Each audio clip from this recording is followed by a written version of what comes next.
Assalamualaikum warahmatullahi wabarakatuh. Perkenalkan, nama saya Hadijah. Saya dari kelas C semester 4. Di sini saya akan mempresentasikan hasil tugas proposal saya dengan judul Implementasi Pendidikan Karakter Religius dalam Pembelajaran Sosiologi di SMA Negeri 2 Sanggerampas.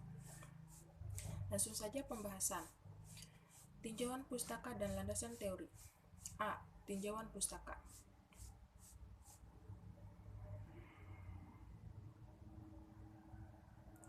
Penulisan tinjauan pustaka berisi tentang penjelasan mengenai penelitian-penelitian sebelumnya yang mirip dengan penelitian yang dilakukan. Berbagai penelitian mengenai implementasi pendidikan karakter telah dilakukan oleh berbagai pihak. Hasil-hasil dari penelitian tersebut dapat dimanfaatkan sebagai bahan-bahan referensi untuk tujuan dalam beberapa kajian. Tinjauan pustaka lain yang dapat dijadikan rujukan penelitian ini adalah dari International Journal of Science and Technology Research Volume 2, edisi 2, yaitu Jamaluddin 2013, yang berjudul Character Education in Islamic Perspective. Hasil penelitian Jamaluddin 2013 menunjukkan bahwasannya pendidikan karakter sudah dikenal dalam agama Islam dengan nama pendidikan akhlak. Pendidikan akhlak ini mengacu pada sikap yang ditujukan Nabi umat Islam, yaitu Nabi Muhammad SAW. Letak persamaan dengan penelitian yang dilakukan adalah dengan adanya kesamaan dalam topik pembahasan. Penelitian yang berkisar mengenai pendidikan karakter. Hanya saja terdapat perbedaan fokus penelitian di mana penelitian Jamaluddin 2013 lebih menekankan pada bagaimana perspektif Islam memandang pendidikan karakter. Sedangkan penelitian ini lebih menekankan pada analisis pendidikan karakter religius dalam pembelajaran sosiologi. Penelitian ini secara garis besar memiliki persamaan dan perbedaan. Persamaan secara umum dari beberapa tinjauan pustaka yang digunakan dengan penelitian ini adalah topik permasalahan seputar pendidikan karakter. Sedangkan perbedaannya adalah pada esensi hasil penelitian serta fokus penelitian yang diambil. B. Landasan teori. 1. Teori pembelajaran. Penelitian ini menggunakan teori perkembangan belajar menurut sosiologi. Tokoh pedagog sosiologi adalah Baldwin, yang konsepsinya cukup mempunyai pengaruh besar. Baldwin mempunyai pengaruh terutama pada hipotesisnya mengenai reaksi sirkuler. Baldwin menerangkan perkembangan anak sebagai proses sosialisasi dalam bentuk meniru atau imitasi yang berlangsung secara adaptasi dan seleksi. Proses peniruan tersebut dalam teori ini terjadi melalui 3 fase, diantaranya yang pertama, fase projektif. Pada taraf ini, anak mendapatkan kesan mengenai model atau objek yang ditiru. 2. Fase subjektif. Anak cenderung meniru gerakan-gerakan atau sikap model atau objeknya. Yang ketiga, fase objektif. Anak telah menguasai hal yang ditirunya, sehingga anak dapat mengerti bagaimana orang merasakan, berpikir, berangan-angan tersebut, berbuat, dan seterusnya. 2. Prinsip-prinsip pendidikan karakter. Yang pertama, pendidikan karakter di sekolah harus dilaksanakan secara berkelanjutan. Hal ini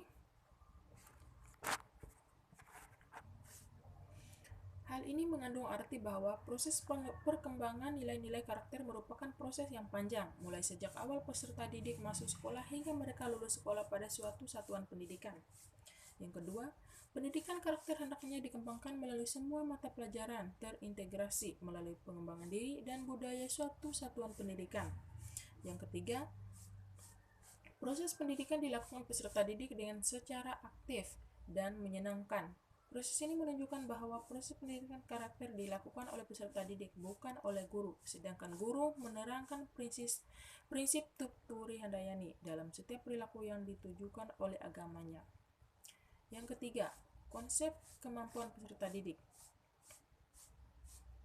Peserta didik sebagai individu manusia memiliki sejumlah kemampuan.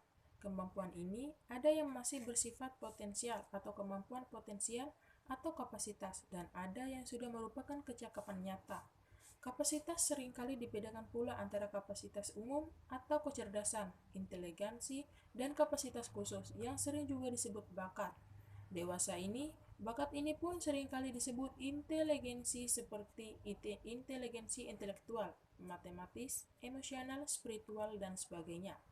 Dalam konsep multiple inteligensi, tiap peserta didik memiliki kapasitas dan kecakapan yang berbeda. Seseorang mungkin memiliki potensi atau kapasitas yang tinggi, matematika dan fisika, sedang dalam bahasa dan ilmu sosial, tetapi rendah dalam seni dan olahraga. Peserta didik lain sebaiknya atau tinggi dalam semuanya, atau bahkan rendah dalam semua bidang. 4. Proses sosialisasi tidak sempurna. Sosialisasi adalah sebuah proses penanaman atau transfer kebiasaan atau nilai dan aturan dari satu generasi ke generasi lain dalam sebuah kelompok atau masyarakat. Proses sosialisasi itu sendiri dalam kenyataannya terkadang tidak berjalan dengan sebagaimana fungsinya atau tidak sempurna, manakala nilai atau aturan yang ditanamkan mengalami ketidaksepadanan antar agen sosiologi dengan agen sosialisasi lainnya. Agen sosialisasi ini meliputi keluarga, teman sebaya, atau permainan, sekolah, dan media massa. Proses sosialisasi yang tidak sempurna dapat juga muncul karena cacat fisik yang dibawa sejak lahir, kekurangan gizi, gangguan mental, maupun goncangan-goncangan jiwa yang pernah dialaminya. C. Kerangka berpikir. Kerangka berpikir dibuat berdasarkan fokus penelitian serta menggambarkan serta singkat alur penelitian yang dilakukan. Secara singkat, alur penelitian yang telah dilaksanakan dapat dijelaskan. Yang pertama, degradasi moral, pendidikan karakter religius, guru pendidikan agama, guru sosiologi, guru pembelajaran sosiologi, karakter religius pada siswa. Kerangka berpikir di atas dapat dideskripsikan sebagai berikut bahwa degradasi moral yang terjadi pada generasi muda bangsa Indonesia menjadi latar belakang manusia. Perlunya pendidikan karakter yang dilaksanakan melalui pendidikan formal. Pendidikan karakter di dalamnya terdapat 18 nilai karakter, salah satunya adalah karakter religius.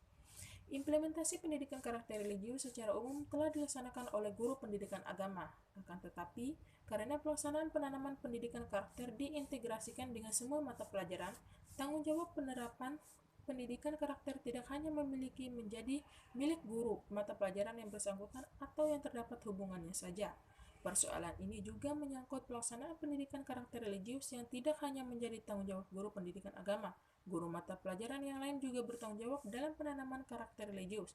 Secara spesifik, guru sosiologi juga memiliki tanggung jawab dan implementasi pendidikan karakter religius yang dalam realisasinya berbeda dengan guru pendidikan agama.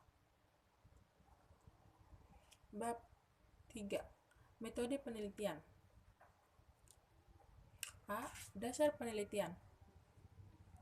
Dasar penelitian dalam penelitian yang berjudul Implementasi Pendidikan Karakter Religius dalam Pembelajaran Sosiologi dalam studi kasus di SMA Negeri 2 Semberampas adalah menggunakan metode kualitatif dengan pendekatan deskriptif. Menurut Bogdan dan Taylor dalam Meleong 1997 mendefinisikan metode kualitatif sebagai prosedur penelitian yang menghasilkan data deskriptif berupa kata-kata tertulis atau lisan dari orang-orang dan perilaku yang dapat diamatinya.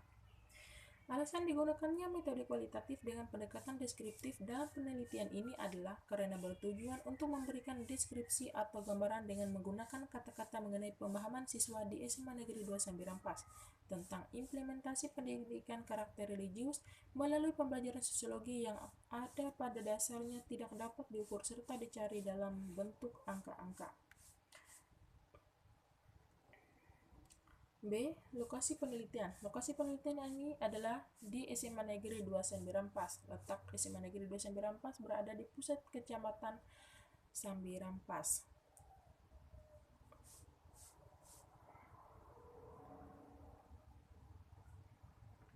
C. Fokus penelitian.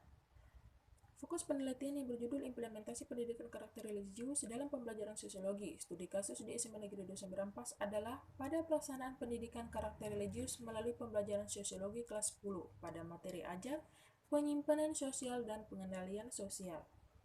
Pertimbangan pemilihan kelas 10 didasarkan kepada alasan. Pertama, penerapan nilai religius lebih dominan pada materi di kelas 10, khususnya materi ajar, penyimpangan, dan pengendalian sosial.